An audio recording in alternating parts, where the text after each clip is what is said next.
필쌤TV 구독자 여러분 안녕하십니까? 머니트레이너 필쌤입니다. 그동안의 전략적 자산 배분을 통해서 이제 1억 이상 모은 분들은 ETF, 국내 주식 포함해서 S&P 500이라든지 또 배당주라든지 이런 것들을 좀 섞어서 저축과 투자를 하면 좋겠다 이런 말씀을 드리고 있습니다. 그 ETF 관련된 내용을 말씀드리는 시리즈 중에 네 번째로 오늘은 나스닥 ETF에 대해서 말씀드리도록 하겠습니다. 그동안에 배당주 ETF를 얘기했었고요. 그리고 또 S&P 500 ETF를 얘기했었고, 그리고 국내 주식 중에서도 인기가 있는 ETF를 5대장이라고 해서 소개시켜 드린 적이 있었습니다. 자, 그렇다면 나스닥 같은 경우는 ETF가 어떨까? 자, 지난 3개월간의 나스닥의 움직임을 한번 보도록 하겠습니다. 15,870에서 2895까지 올랐으니까 3개월 동안에 무려 31.6%가 상승했습니다. 자, 그런데 사실 최저점 대비해서는 더 올랐거든요. 그 최저점이라고 하는 것은 투자를 하지 않고 있다가 갑자기 나스닥이 올해 4월 초에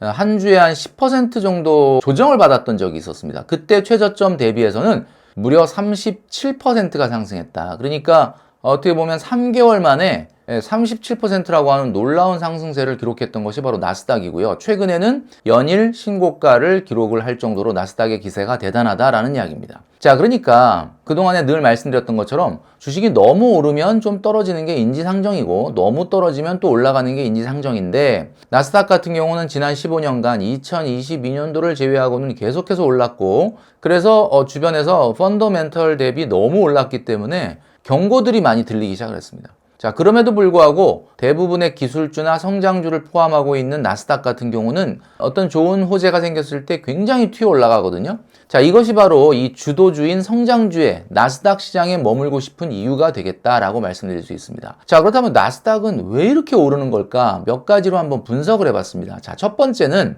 실제로 기술주들이 최근에 실적이 좋다라는 것이 첫 번째 이유입니다. 자, 실적이 좋다. 사실 여러분도 아시겠지만 나스닥에 주로 있는 기술주들이 당장 돈을 많이 벌어서 주가가 높다기보다는 미래에 대한 기대감 때문에 주가가 높죠. 그런데 최근에는 실적도 나쁘지가 않습니다. 이것이 나스닥을 끝없이 밀어올리는 이유다라는 거죠. 두 번째는 바로 AI 붐이다라고 말씀드릴 수 있습니다. 여기서 말하는 AI 붐이라는 것은 모든 기업들이 AI를 도입을 하고 AI를 본인 비즈니스에 접목하려고 노력한다라고 하는 붐일 수도 있지만, 또 하나는 투자 붐을 얘기하는 겁니다. AI, 너도 나도 AI에 투자해야 된다라고 하는 붐이 일어나고 있다라는 거죠. 세 번째는 확연히 낮아진 인플레이션 지표입니다. 최근에는 금리 인하에 대한 가능성이 대두될 정도로 인플레이션 지표가 우리나라나 미국이나 할 거 없이 굉장히 많이 낮아졌죠. 이런 것들이 어떻게 보면은 나스닥을 밀어 올릴 수 있는 힘이 되고 있다. 자, 그러나 늘 말씀드리는 거지만 이런 호재만을 보고 너무 성급하게 투자하면 안 된다. 왜냐하면 상승에 대한, 그동안에 올라갔던 상승에 대한 이 차익을 실현하려고 하는 사람들이 있기 때문입니다. 그래서 늘 가격이 너무 올라가게 되면, 단기 급등을 하게 되면은 어쨌든 조정에 대한 우려가 시장에서 나타날 수밖에 없다라는 이야기입니다. 자, 그래서 필쌤이 늘 말씀드리는 거는 나스닥이라고 하는 이 주도주와 성장주에 머무르고 싶은 마음도 있는데 약간 조정에 대한 두려움이나 너무 올랐기 때문에 이건 좀 약간 경계심을 가져야 된다라고 하는 부분에 대한 마음이 동시에 있다면 나스닥 ETF를 한번 생각해 보셔라 라고 말씀드리고 싶습니다. 지금 연준 의장인 파월의 후임으로 지금 물망에 오르는 분이 있죠. 바로 월러 연준 이사입니다. 이분이 차기 연준 의장으로 지금 거론이 되고 있는데 7월 달에는 금리를 인하하는 것이 합리적이다, 뭐 이런 발언을 했었습니다. 그리고 9월까지 기다리면 늦는다라고 해서 지금의 상황에서 어떻게 보면은 실질적으로 금리를 인하하진 않았는데 앞으로 좀 빠르게 금리를 인하해야 될 필요가 있다, 뭐 이런 어떻게 보면은 발언들을 지금 하고 있습니다. 나스닥이 역사적으로 계속해서 올랐는데 언제 많이 올랐는가 우리가 이렇게 한번 살펴보면 여러분 아시겠지만 2000년대 초반에 닷컴 버블이 있었습니다. 닷컴 버블이라는 거는 2002년도에 닷컴 버블이 붕괴가 됐으니까 우리가 버블이라고 얘기하는 거지, 당시로는 닷컴 버블이 아니라 닷컴 열풍이었죠. 그러던 것이 이제 굉장히 많이 2000년대 초반에 지금 그림에서 보여드리는 것처럼 상승을 했고, 두 번째 상승은 여러분도 아시겠지만은 2020년부터 시작된 코로나로 인한 초저금리, 엄청나게 돈을 풀면서 그때 이 나스닥 시장이 끝없이 올라갔습니다. 그리고 2022년도에 금리 인상과 더불어서 나스닥이 조정을 받았다가 또다시 2023년도부터 지금까지 이어져 오고 있는 장세다.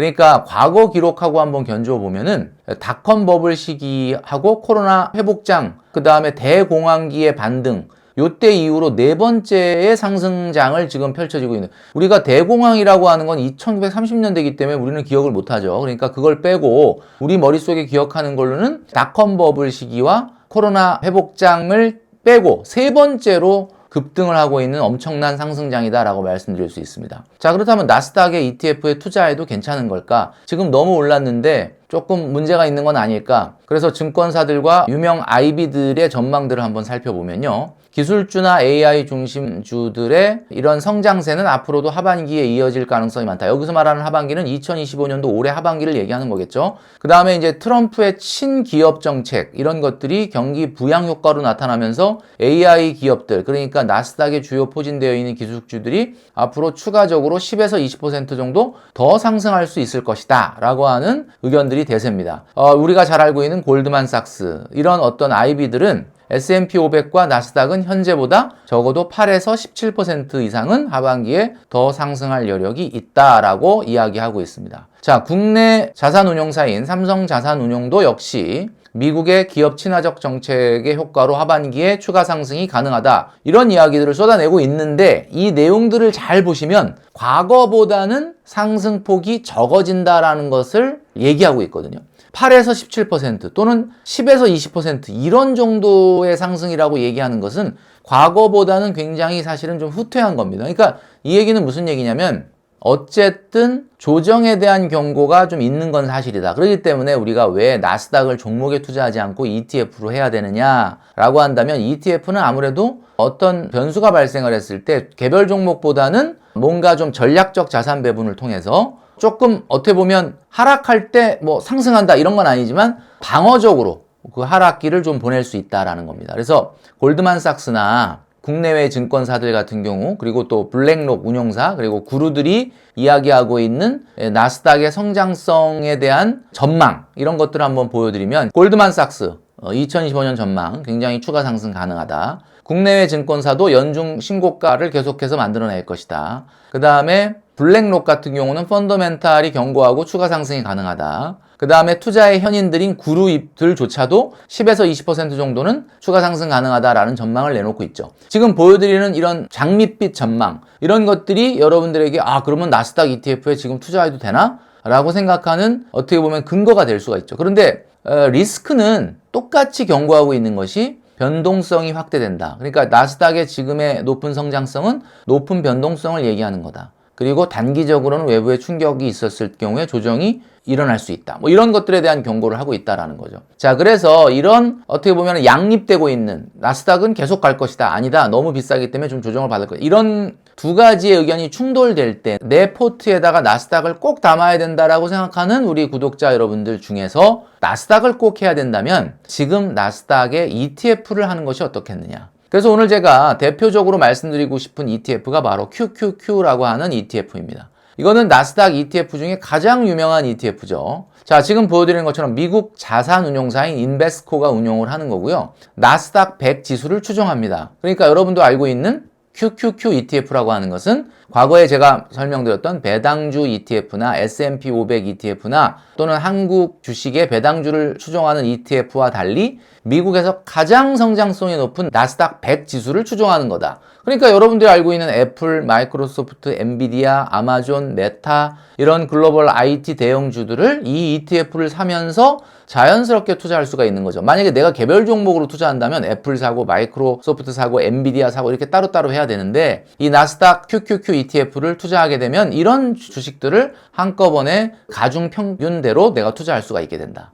자, 보수는 말이죠. 0.2% 내외로 굉장히 저렴한 편이다. 그러니까 ETF 치고는 상당히 보수가 좀 저렴한 편이다라는 거죠. 장점은 단일 상품으로 미국을 대표하는 성장주와 기술주의 분산 투자가 가능하다라는 점이고요. 좀 전에 말씀드렸던 것처럼 나스닥 100 지수를 추종하기 때문에 성장성이 굉장히 좋다. 그리고 가장 좋은 점은 이게 물량이 워낙 많고 가장 많이 거래되는 나스닥 ETF이기 때문에 뭐 안 팔리거나 또는 살 때 사고 싶을 때 못 사거나 이럴 일이 없다. 거래량도 가장 많고 유동성이 굉장히 풍부하다 이렇게 볼 수가 있습니다. 단점은 좀 전에 말씀드렸던 것처럼 극단적으로 기술주들만 포트에 담고 있죠. 그러니까 여러분이 내가 100만 원을 저축한다라고 봤을 때 70만 원은 나는 이제 1억 이상 모았으니까 70만 원은 그냥 정기 적금을 하고 30만 원만 위험자산에 편입하겠다라고 할 때 그 30만 원을 100% 다 나스닥을 하라는 이야기는 아니지만 여러분들이 담아야 될 포트의 위험자산 중에 일부는 나스닥 ETF를 여러분들이 관심을 가질 필요가 있다. 그러나 나스닥 ETF만 하기에는 너무 극단적으로 IT나 AI, 빅테크 기업만 담기 때문에 미국의 경기 침체에 우려가 생기거나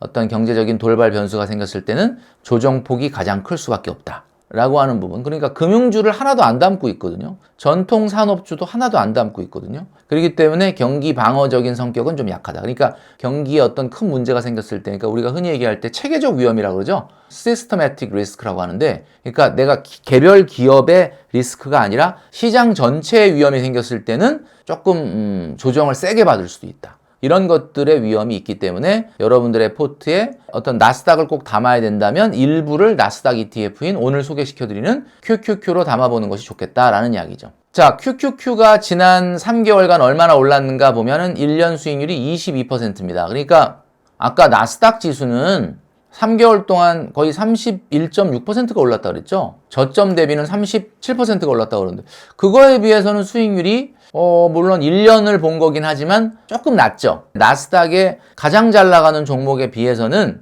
나스닥 100 지수가 아무래도 이제 ETF의 성격을 갖고 있기 때문에 수익률은 좀 떨어질 수 있다라고 말씀드릴 수 있습니다. 자, 그러면 이런 걸 한번 가정을 해보도록 하겠습니다. 내가 한 목돈 1억이 있는데 이 1억 원을 QQQ ETF에 넣는다면 한 20년 정도 장기 투자한다 그러면은 지금 직전 수익률로 봤을 땐 얼마 정도가 되느냐. 1억 원을 20년간 나스닥 QQQ ETF에 넣었을 때 지난 직전 수익률로 본다면 18.1% 정도이니까 27억 8,600만 원 정도 됩니다. 야, 그러니까 굉장하죠. 예, 근데 물론 20년간 장기 투자를 얘기한 겁니다. 자, 이건 좀 근데 직전에 너무 높았던 수익률을 얘기하는 거 아니냐. 그래서 지금 직전 1년간 냈던 수익률의 한 3분의 2 정도 수준.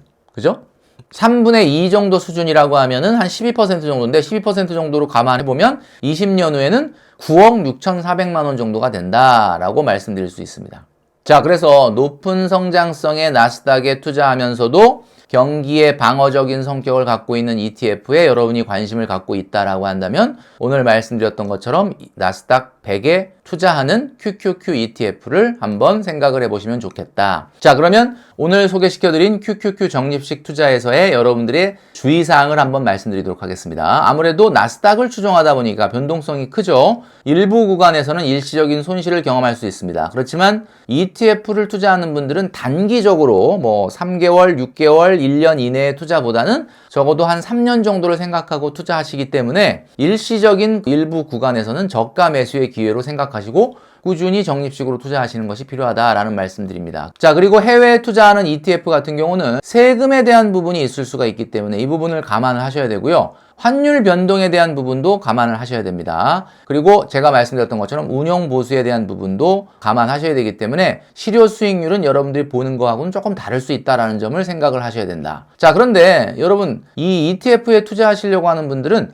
3개월이라든지 6개월 정도의 짧은 투자보다는 적어도 1년, 2년 이상을 생각하시기 때문에 대부분 이걸 원화로 계산을 해서 환율 리스크를 자꾸 생각하시는 분들이 있는데 그냥 달러 자선으로 생각을 하시면 좋겠다. 달러로 생각을 하시면 그냥 1,000달러는 계속 1,000달러입니다. 최근에 원달러 환율이 좀 많이 안정이 되면서 한 1년 전에 비해서 지금 원달러 환율이 굉장히 낮아져 있지 않습니까? 그러니까 1년 전 기준으로 보자면은 지금 원화로 환산을 하면은 돈이 줄어드는 효과가 있죠. 그러나 환율이라는 것은 일방적으로 한쪽으로만 흘러가지 않습니다. 그러니까 여러분들이 머릿속에 생각할 때 내 보유 자산을 평가할 때 달러로 생각을 하시면 좋겠다라는 생각을 여러분들에게 말씀드리고 싶습니다. 나스닥이 강한 성장성을 갖고 있고 최근에 연일 신고가를 기록하고 있다고 해서 이 ETF를 포트의 위험 자산의 100%로 담으시면 안 됩니다. 말씀드렸던 것처럼 나스닥이 갖고 있는 장점도 있지만 분명히 변동성이라고 하는 단점이 있기 때문에 여러분들의 위험자산 포트에서의 일부를 나스닥 ETF로 해보셔라 라고 말씀을 드립니다. 자, 나스닥 ETF QQQ를 소개시켜 드렸는데요. 장점도 있고 단점도 있었죠? 여러분들의 저축 그리고 투자에 있어서 전략적 자산 배분의 일환이 될 수 있으면 좋겠다라는 말씀을 드립니다. 오늘 말씀드렸던 내용을 잘 참고로 해서 내가 끝없이 원금을 제대로 확보하실 수 있는, 그리고 그 원금 안에서 제대로 된 전략적 자산 배분이 이루어지는 여러분 되시면 좋겠습니다.